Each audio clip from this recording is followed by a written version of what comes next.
Chapter 7 Truth. These are the things in my locker when I arrive at school on Thursday morning: 7 binders, 1 apple, slightly bruised, emergency bag containing a brush, gum, 2 tampons, and a bottle of aspirin, 1 embarrassing picture of a male's body with Jerome's head pasted on top. Georgia taped it up, and I've never torn it down. A few copy of the latest Fair Games shows. Lying on top of the videos is a folded piece of red paper. Someone must have stuffed it through the vents at the top of the locker. In thick black pen, it says, "Silence is the best policy." I drop it. Then I snatch it up again, like it might contaminate my locker. Okay, think like a journalist, I tell myself. I take off my backpack and rummage around for the cookies I put in the morning. Dumping them out of the plastic bag, I shake out the crumbs and put the note inside. With the note safely stowed, I stand up. Georgia has appeared at the locker beside me, and she's holding a red note in front of her with 2 fingers, as if it's anthrax infected. "Put that away," I hiss. "What does it mean?" "Come here." I pull her into homeroom, which is still deserted. I shut the door, and we perch on top of the desk, facing each other. "Georgia, you can't breathe a word of any of this to anyone. Not even Nate. Not anyone. Understand?" She nods solemnly. "You won't mention it to anyone at lunch, even if other people have notes." "I couldn't even if I wanted to. Counselor's appointment. Mine's noon and yours is 12:30, remember?" Damn, I hadn't remembered. Quickly, I fill her in on everything that happened. Scott's beating, Ross's little talk with me in the hallway, my breakup with Jerome. It feels good to spill my guts to someone. Georgia doesn't seem that surprised by my information. "I have a secret to tell you, too," she says. "Really? Remember that guy, Rocky, who was beaten up last year?" I nod. Rocky is a couple of years older than us, but he still hangs out at a lot of the teenage parties. Last year, he got beaten up so badly, he was in the hospital for a week. Everyone wanted him to press charges, but he would never tell anyone who attacked him. He said it was a misunderstanding, no big deal. "That was Ross," Georgia says. "How do you know?" "Nate told me," he says. He says Ross can't handle the steroids he's taking. He's got a bad temper to begin with, and now, when someone pisses him off, things get out of control. Disgusting. Why would anyone take those things?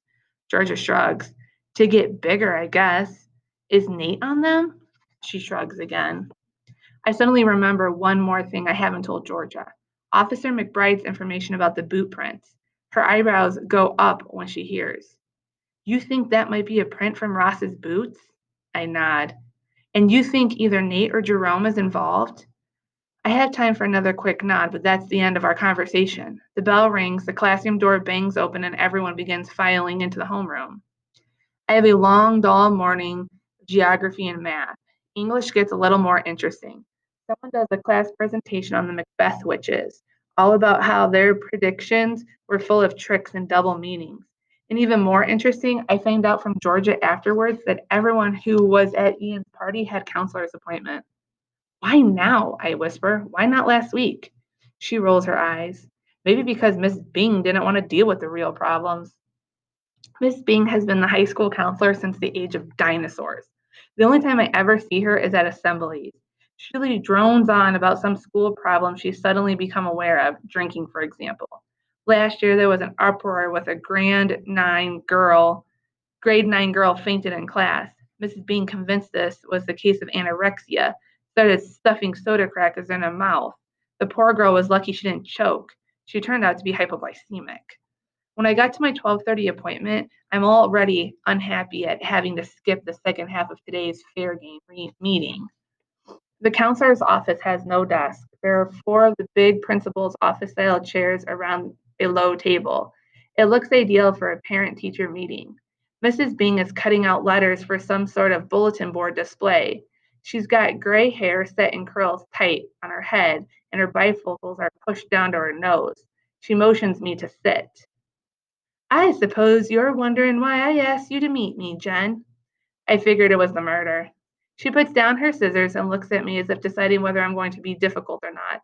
I don't give her time to decide. "If you're so concerned, why didn't you call us in here right after it happened? It's been 2 weeks." Mrs. Bing leans forward. "I'll be honest with you, Jen. That irritates me more. I hate it when people use my name in every sentence, like that's going to make us best friends. The thing is, Jen," she is saying, The police have asked the school to become more actively involved in this situation. First, they believe there were student witnesses to the murder, and they would like to speak with them. Second, they suspect there might be some bullying going on, and none of us want that, Jen. No, Mrs. Bing, none of us want that. I think of the note someone left in my locker, and for a split second, I consider showing it to her. Then I remember what a spaz Mrs. Bing is. Within minutes, she'll have the word of bullying all over the school. She'll be yapping about how we're dealing with it and how somehow everyone will know that I turned in the note. Then let's continue. Mrs. Bing moves to questions about the party and the other kids at the party, where I went afterwards. It's really just a low motion repeat of the police interview with more emphasis on the touchy feely, how are you coping aspect. At the end, I haven't told her anything new. When I leave, she seems a bit defeated. I could tell her right now that the rest of these meetings will be a waste of time. With all of this delving on Miss Bing's part and dunking on mine, I don't have time alone in the lab at lunch. It's not until the end of the day that I make my way there.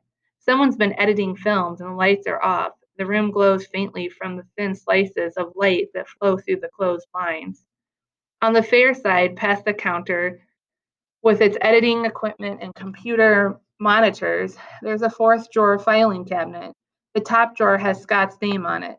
The tape I'm looking for is right on top, resting on last week's notes. I look around the room. Everyone on the news staff had an introduction to the equipment at the beginning of the year, but I haven't edited anything since. I concentrate on the interviews and let other people do the technical work. Luckily, I find a VCR that plays normally to one of the monitors. Hoping I'm not accidentally erasing anything, I press play and get last week's basketball game. Stop, rewind, try again. Let this be it, let this be it, I whisper to myself as I press play again. It is. At first, the shot's a bit out of focus, but the camera adjusts. It's a great scene with just the right amount of shadow around three figures and just the right amount of white and the cinder blocks behind them. Part of the corner of the building is visible as if Scott is hiding out of sight. Now he zooms closer and I notice more details. The violence in Ross's eyes as he holds Ian against the wall outside the school. The threat from Nate as he leans towards them. He must be saying something. Ian has a piece of duct tape across his mouth. No black eye yet. He looks terrified. It's obvious no one has spotted Scott. What happened? Did they see you? Was Jerome there? I've gone straight from the media lab to the hospital. I have so many questions that I barely give Scott time to talk. I notice that he's looking better, though.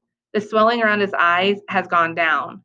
They have no idea I got those shots. I ran back inside and stashed the tape in the lab. Then I went to help Ian. By the time I got there, he had a black eye, maybe a broken rib. He's okay, though. You should have called for help, I tell him. He nods. I thought I'd pretend to happen upon them and that Ross would back off. Another shrug. He didn't. I think he assumed I knew what they were talking about. I should never have gotten involved. Maybe Ian was threatening to turn them in, I say. Do you think I should have told the cops? Scott asks. I don't know. What if they didn't believe you? What if Ross found out what you told them? You'd probably be dead right now. I keep thinking about that investigator too, he says. That big one at Ian's house the first time we were filming there, he looked like he was ready to believe we were guilty just because we're the right age. Don't remind me, I tell Scott about Officer Benson's threat as I left the interrogation room. I don't have any suggestions for Scott, so there's not much to talk about. I sit by his bed for a few minutes and bring him some magazines from the lounge. When I get home, it's almost 7. My dad's been waiting worried.